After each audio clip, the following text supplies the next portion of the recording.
Hi guys, welcome to the new video of next.js 13 on the route handlers. In this video, I will talk about the GET request and I will be calling an API in the GET requests and return the response to the client side, whoever is accessing this API. So in the last video, I created this dummy GET request and returned a simple object inside it. So for now, I'm just going to comment these two lines because in this method, I don't want to receive an ID. I just want to call an API and return the response. So in this part, I'll be using this open source or a public API, you can say. And this is the URL it gives us. If I go down, so this is the URL for the posts and it returns us the response that we need to compile it through the JSON function. Okay, so I'm just going to use this function over here. So let's come here and I'm going to call the response and then await fetch, and inside it I can add a string, but before that let's add a second param to it, and in the second param we can set the headers. So in the headers, what should be the return type? So content type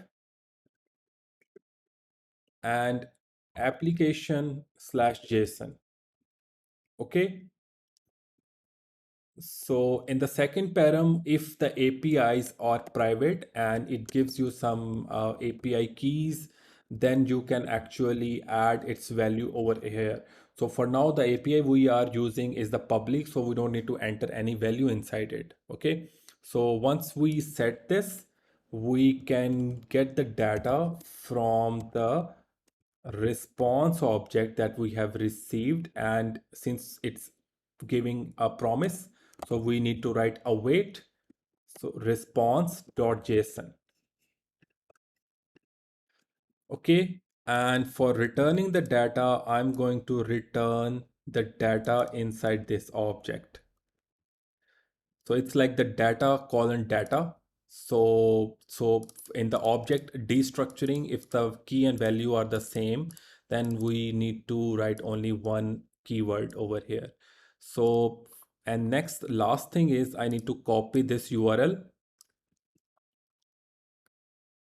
and paste over here. So I'm going to save it and let's run the project and hit slash API. So here I'm going to remove it because I'm not giving it an ID.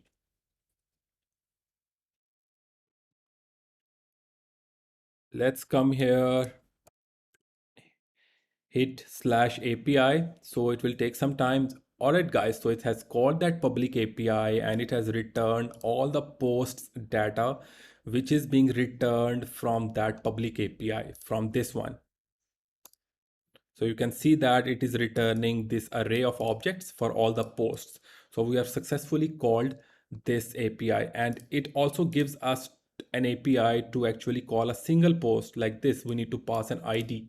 Okay, so let's copy this and I'm going to paste it over here. And now I'm going to uncomment this. And let's say that I'm receiving an ID, let's say 2 or anything. Okay, so it's a GET request and we cannot have two GET requests within the same route file. Okay, that's why it's giving an error.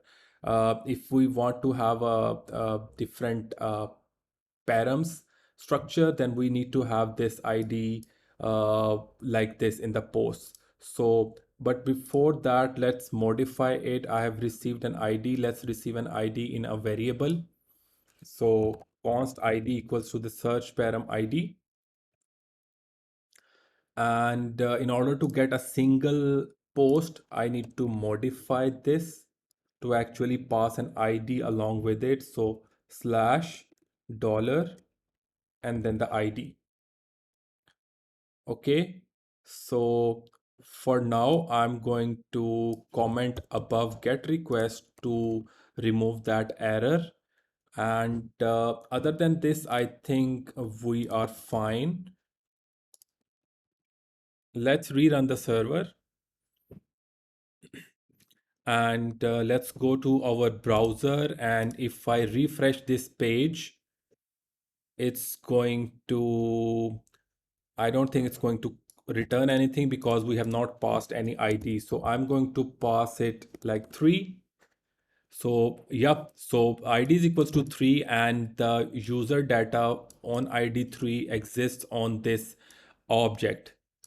Okay. So now let's come here and we are successfully fetching the ID 1. So what I'm going to do is I'm going to copy this and I'm going to paste it over here. Okay.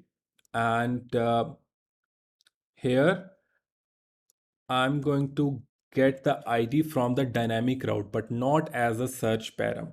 Okay. So I'm going to receive it like this. So ID equals to the post. Okay. And let's remove it.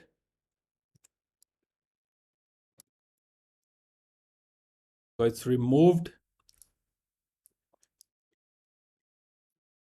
I don't need it. I don't need these two lines because I'm already getting an ID used from the post because it's the dynamic route. Now let's try to trigger and see if it works or not. Okay, so now I'm going to run the project and the route would be slash API slash posts slash ID, whatever in the posts. Okay, so it should be slash API slash posts and slash, and it is not a search param, it's actually a different route. So let's pass it a wrong IDs like any letters. So it should return empty object because this is not the right ID. And if I pass it 7, and now you can see that the ID is 7. So here, this is how we can fetch the query params as well as the dynamic route on the runtime from the URL. Okay, so I'll come back to this file and I'm going to close these two files. And in the next video, I will be writing more methods, more functions inside it for the post, uh, get, post, patch, put, and delete methods, and we'll see that how that works. So see you in the next video. Don't forget to subscribe my channel. Thank you so much for watching.